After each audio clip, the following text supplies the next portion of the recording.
दे दी है दूल्हा।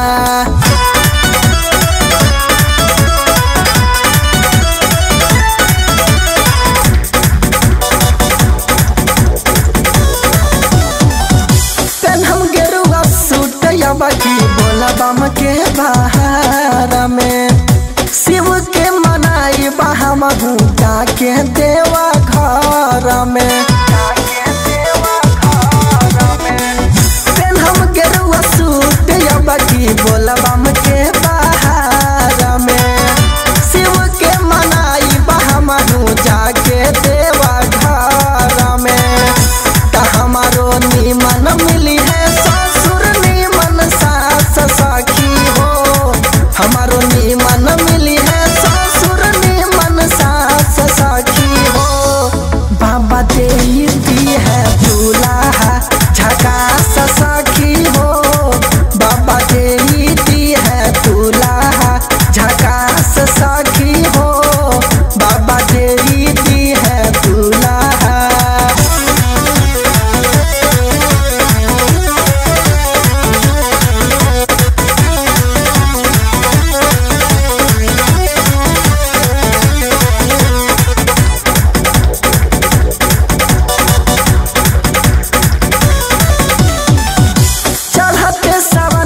जलवा फारम हम कांवर में शिव पे चढ़ाई बहमहू पहला सोमवार में।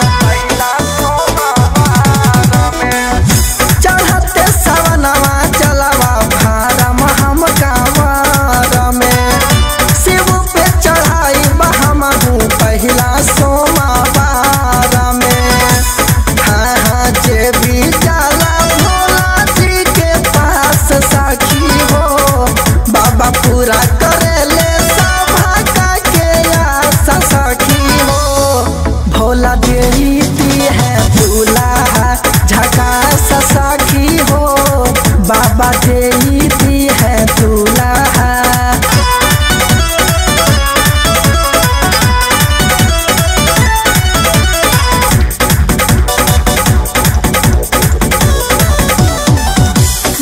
सखी जातिया चाहता हवा के मामी जिंदगी में दी है नहीं भोला कुछ